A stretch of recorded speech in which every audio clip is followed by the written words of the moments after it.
A Montanha Mágica 90. Estou na página 305 da Companhia das Letras. Nós estamos no final da visita do Hans e do Joaquim ao conselheiro Berens, né? Lembre-se que foi nessa visita que o Berens mostrou para os dois primos as pinturas que ele fez, sendo que a mais importante, é claro, é da Madame Chauchat.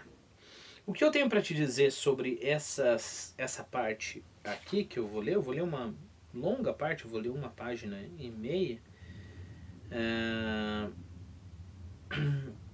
é o seguinte: eu quero que você repare nesse dueto que o Hans e o Dr. Berens fazem, né? É como se o Hans atiçasse os demônios do Dr. Berens. O Dr. Berens, ele fica num estado febril ao falar sobre o corpo, sobre a doença. Ele não fala sobre essas coisas somente como um médico, né? Ele é levado, ele é tomado por aquele assunto, né? E dá para perceber que isso atiça no Hans os demônios dele. E aí os demônios dele falam, se comunicam com os demônios do Dr. Berens e eles fazem esse coro de empolgação demasiada, de um estado febril, né? Antes disso, ali na página 104, o Dr. Berens faz alusão, quando ele fala sobre como as pessoas se arrepiam, ele faz alusão ao que eu imagino ser um conto dos irmãos Grimm. Ele fala sobre um rapaz sobre o qual a princesa derramou um balde cheio de lambaris. Eu fiz uma pesquisa bem longa e bem frustrante e não consegui encontrar esse conto. Se você conseguir, ou se você tiver qualquer referência a um conto, talvez eu esteja errado, talvez seja um conto sei lá, do Hans Christian, como é que é o nome dele? Hans Christian Andersen, né? Ou de algum outro que eu estou confundindo aí. Mas fica aí meu apelo se você souber. Então vamos lá. Bom, como eu já falei a minha tese, você pode decidir simplesmente desligar o vídeo agora e reler essa parte. Mas se você está seguindo os meus conselhos, eu veementemente te aconselho a ler essas 305 a 306 até quase o finalzinho da 307, quando eles se despedem do mestre do Dr. Berens. Se você quiser, fica aí e aí eu leio para você. Nós lemos juntos. E jovialmente, servindo-se da sua linguagem colorida, ele se pôs a descrever o sangue, esse caldo de gordura, albumina, ferro, açúcar e sal, vermelho como uma capa de teatro, preparado pela respiração e pela digestão, saturado de gases e carregado de escória produzida pelo processo de renovação. Esse caldo de uma temperatura de 38 centígrados, que era impelido pela bomba do coração através dos vasos e promovia em todas as partes do corpo o metabolismo, o calor animal, numa palavra, a nossa preciosa vida. O calor animal, o metabolismo é a nossa vida. Explicou que o sangue não chega diretamente até as células, mas que a pressão exercida sobre ele o fazia transpirar. Então há uma pressão exercida sobre o sangue e aí ele transpira um extrato ou sumo leitoso através das paredes dos vasos sanguíneos, de modo a penetrar em todo lugar, enchendo quaisquer interstícios e dilatando e distendendo o elástico tecido celular. Era isso o tono dos tecidos, o turgor, e graças ao turgor, por sua vez, turgor é turgidez ou entumecimento, quando fica duro, né? Entumecimento.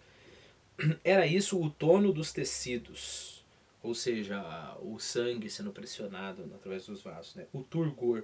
E graças ao turgor, por sua vez, acontecia que a linfa, depois de ter untado amenamente as células e de ter realizado com elas uma permuta de substâncias, então você dá algumas substâncias e pega outras, né?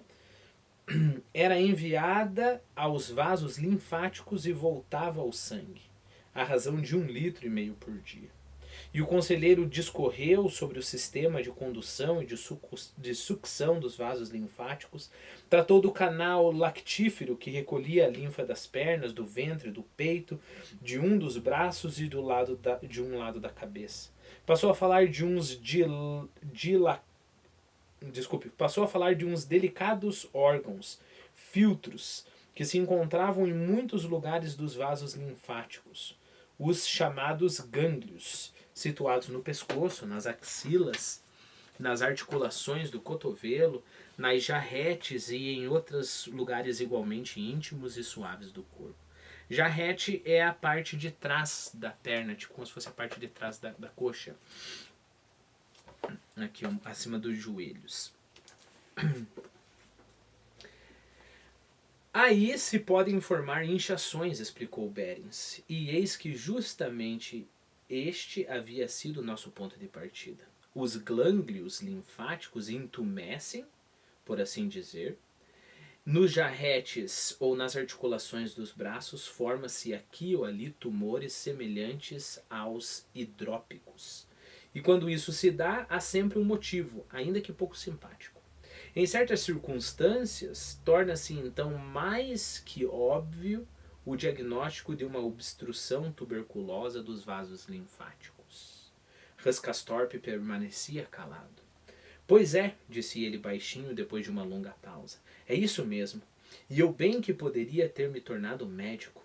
O canal lactífero, a linfa das pernas, essas coisas me interessam muito. Que é o corpo? Exclamou de repente, impetuoso. Que é a carne? Que é o organismo humano? De que se compõe? Explique-nos tudo isso na tarde de hoje, senhor conselheiro. Explique-o de uma vez para que a gente fique sabendo. Compõe-se de água, respondeu Berens. Parece que o senhor se interessa também pela química orgânica. Na sua maior parte, o corpo consta de água, nada mais, nada menos. E não vejo razão de se exaltar por causa disso. A substância seca não vai além de 25% do total, sendo que 20% disso é simples clara de ovo. Substâncias proteicas, se é que o senhor prefere esse termo mais distinto, às quais se acrescenta apenas um pouquinho de gordura e de sal. É quase só isso. E essa clara de ovo, o que é? Uma porção de elementos. Carbono, hidrogênio, nitrogênio, oxigênio, enxofre, às vezes também um pouco de fósforo. Mas o senhor desenvolve uma sede exuberante de saber. Há também proteínas que se apresentam ligadas a hidratos de carbono, isto é, glicose e amido. Na velhice, a carne torna-se dura, o que vem do fato de aumentar o colágeno no tecido conjuntivo. A cola, sabe? Que é a parte essencial dos ossos e das cartilagens. Que mais quer que eu lhe conte? Temos no plasma muscular uma proteína, o miosinogênio, que no corpo morto coagula, formando a fibrina muscular e produzindo a rigidez cadavérica. Ah, sim, a rigidez cadavérica, disse Rascastorp, bem disposto. Muito bem, muito bem. E depois vem a análise geral, a anatomia do túmulo. Sim, naturalmente. A propósito, o senhor formulou isso de modo muito bonito. Ele achou muito bonito chamar isso de anatomia do túmulo. A coisa torna-se bem fluida daí para diante. A gente se esparrama, por assim dizer. Não se esqueça de toda aquela água. E os outros ingredientes são pouco duráveis sem a ação da vida. Em virtude da putrefação, decompõem-se em combinações mais simples de natureza anorgânica. Putrefação, decomposição, disse Rascastorp. Aí se trata de um processo de combustão, uma combinação com oxigênio, se não me engano. Exatamente, há uma oxidação. E a vida? Também, meu rapaz. Oxidação também. A vida é essencialmente uma combustão das proteínas das células, de onde provém esse agradável calor animal, que às vezes é excessivo. Pois é, viver é morrer nesse ponto e não adianta dissimular. Trata-se de uma destruction organique. Ah, não, destruction organique, como um francesinho qualquer, na sua leviandade inata, qualificou a vida. E ela cheira assim, a vida. Quando temos uma impressão contrária, é porque nosso juízo não está sendo imparcial. E quem se interessa pela vida, prosseguiu Hans Castorp, interessa-se decididamente pela morte, não é verdade? Bem, há sempre uma diferença. Viver significa que na transformação da matéria se conserva a forma. Para que se conserva a forma? Perguntou Hans Castorp. Para quê? Escute, o que o senhor acaba de dizer não tem nada de humanismo. Forma é bobagem. Hoje ninguém o segura, está como que insubordinado. Mas eu já me sinto exausto, disse o conselheiro áulico, e começo a ficar melancólico. Acrescentou, cobrindo os olhos com a manopla enorme. Estão vendo? Cai sobre mim de surpresa. Tomei café com os senhores, gostei e de repente me acontece ficar melancólico. Os senhores me desculpem. Foi uma satisfação rara para mim.